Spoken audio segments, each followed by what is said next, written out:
Hi, good morning. So I'm gonna perform a minimal leak technique and checking the cough at the same time doing oral cares. So of course first is we have to check the patient chart, obtain any relevant information. Once we're about to go inside, of course we make sure wash our hands or sanitize it. Make sure we greet the patient, explain to them what we're trying to do, but we always make sure we wear appropriate PPE such as gloves, mask, and if possible with the eye goggles. So once we try to explain to the patient, we also have to check the ID band, make sure we obtain vital signs, reposition the patient, especially 30-degree angle, especially doing oral cares, and then we can proceed with the oral cares. So with the oral cares, make sure we have the suction bottle attached on the wall with the intended pressure for adults, of course, and then we have here the Yunker. So with the Yunker, make sure we suction the patient, should be attached with the suction tubing. Make sure we suck some secretions on the patients with the ET tube on the side, so that way we prevent risk of aspiration before doing the cough pressure monitoring. So after cleaning the patient's airways with the suction, Yunker suction, we have here the moisturizer thing. So we're gonna have to dip oral agent on it. Make sure we clean it up, especially on the gums, on the teeth, and especially on the back of the tongue. And also make sure we try to moisturize and clean it up with the lips. And then, by the way, when we clean it, need to do oral cares, make sure we also have to shift it up the ET tube from one side to the other to prevent from any pressure source on it. And then once you're done with this, make sure we dispose it immediately, except for the Yunker. Make sure it's being put in a clean container. And then we can proceed immediately with the minimal leak and the minimal occluding technique. So with the minimal leak, we have here, based on the images, a 3-way stopcock and then a pressure gauge with a transparent tubing and a 10 cc syringe.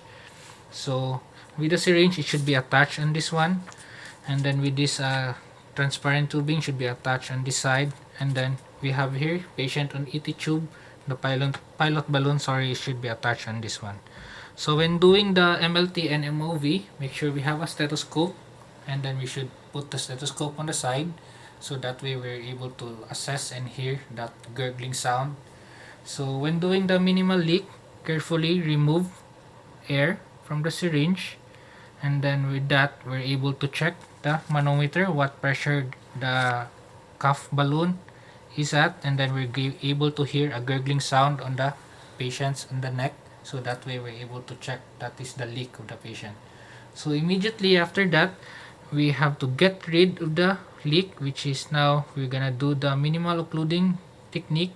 So we have to push the syringe again until we're not able to hear that gurgling sound on the neck. So we also have to check this manometer, what the pressure the patient is at. So after that, we're done. And then another thing is we also have a different manometer or a cough insufflator. So this one is what we commonly used right now in the hospital setting. So this is, we have to insert it immediately directly to the balloon, and then this black thing is where we try to inflate it, but carefully try to press that black thing. So normally our pressure should be at 20 to 30 centimeters water range.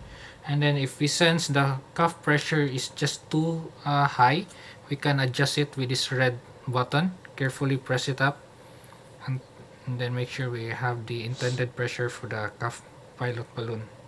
So after that, we're able to maintain a good seal and then prevent the patient from aspiration. So once we're done with this stuff, make sure we reassess the patient.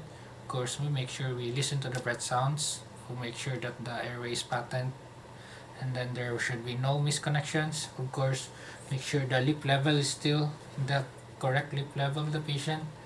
And then we also reposition the patient, obtain vital signs, and then once we're about to go out, dispose everything that we weared up, and then take note or document what the cuff pressure is at, or what is the pressure of the MLT and MOV of the patient. And that's it.